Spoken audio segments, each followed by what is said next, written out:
there, welcome to ePigs, short for Evan's Piggies, because my name is Evan and these are my piggies. Today I'm going to be sharing 5 pieces of advice that I wish I knew earlier as a guinea pig owner.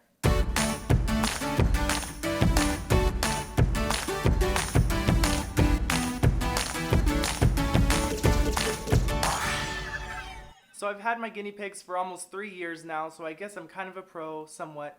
Not really. The point of today's video is to share a couple things that I wish I knew before. This is not necessarily so much things that I was wrong about, but just ways to do things faster and better that I wish I knew before, because it would have saved me a lot of time and money as well.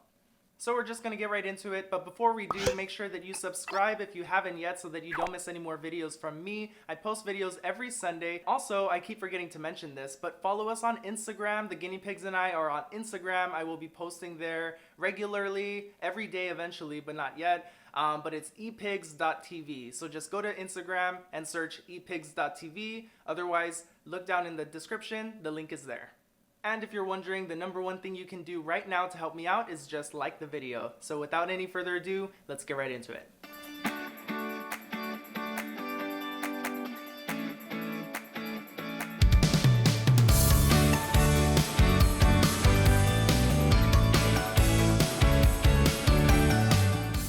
So the first piece of advice that I want to share is something that I learned in another video, actually from a comment that I got on that video, which was my cage cleaning routine. And I did another update to that video to show this off and basically to share this with you all because I think it's so helpful.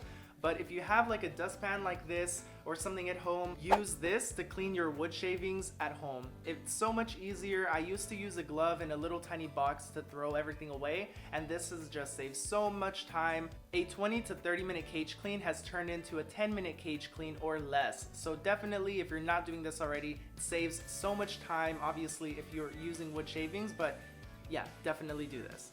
So the next piece of advice is going to be to order bulk food and hay. So for anyone who's gone grocery shopping before, you know this, but buying bulk will save you a lot of money, and with guinea pigs, it's no different. I actually would need to go back and calculate the numbers, but I'm not going to do that right now because I've done that in another video. But I think the amount is probably under a quarter. So the amount that I'm spending now buying my food and hay in bulk is about a quarter the amount that I was spending before, and it just gives me like a peace of mind to know that I have like a good amount of food and hay left over. And so to show you how much I have right now, we're actually just going to go to my closet. So let's go. Okay, so here's what I'm talking about when I mean the bulk food and hay, and also the wood shavings as well. That actually, it just came today. I ordered it and then I was running out, so that's what I had to get. But basically, this entire bag has hay, and I have a whole other bag like in another closet. This is only like 1/5, I guess, of the 50-pound box that I got, and to get this much hay, I would have had to spend basically the same amount at Petco. So this has definitely helped me save a lot of money. I'll put on screen the exact numbers because I forgot them from before. And then I have the bags of food right here. I have one there and another one that I ordered in the back. I got them again on Chewy.com on auto ship, and I accidentally ordered a couple in advance. So like I said, it makes me feel a lot better to have all of this stuff. You know, I'm never going to run out, at least not for a couple months. So definitely, as I said before, one of the things that was super helpful for me that would have saved me a lot of money as a guinea pig owner is to buy everything in bulk. So my next thing that I wish I knew is something kind of related to the last thing I just told you about the food and the hay, but more for the guinea pigs. If you notice, I have a pretty big hay rack right there behind me, and I have 2 big water bottles as well. I'm not sure if you can see them, but I used to have these little tiny water bottles and this little tiny hay rack that I found also at Petco. Wonder why. But they were just really not good enough. I mean, the water bottles would leak a lot, or not even so much they leak, because that tends to happen a lot, but I would have to refill the water bottles a lot. And then with the hay would run out very often. So my next piece of advice for you is to get a large hay rack and also large water bottles. And if possible, depending on your preference, I guess, a water bottle that has a flip top lid that you don't have to take out of the cage in order to refill it. The water bottle thing has definitely saved me a lot of time. I know even when I wasn't able to be at home for a couple days and someone else had to feed the guinea pigs for me, having that flip top water bottle helped them so much to get it done easy. And not even just someone else, it helps me to get it done easy. I'm lazy, so that really helps out a lot.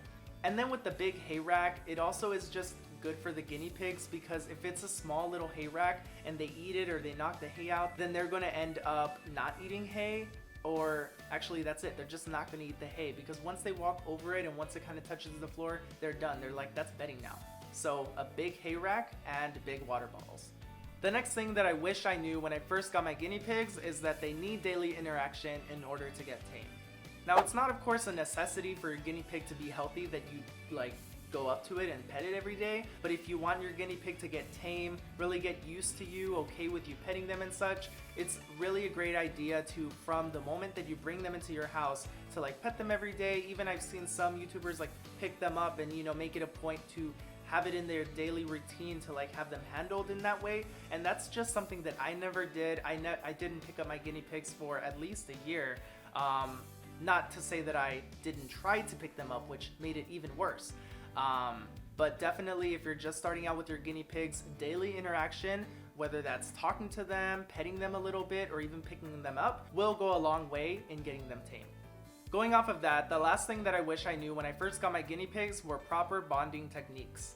Now, if you look this up on YouTube, guinea pig bonding techniques, you'll see a wealth of videos that teach you how to do it right, what's the proper way to do it, is it right to introduce certain guinea pigs to each other.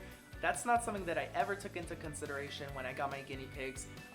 Willow, I got the very next day after Lionel, and then when I got Jerry, who was the third one in the trio, I didn't really separate them properly, so I just remember Lionel was humping him, and I didn't get in the way, but I can see by how they are now that didn't really get off to a good start. So something that would have helped me out a lot and helped my guinea pigs out a lot is to be aware of the proper bonding techniques when introducing a new piggy.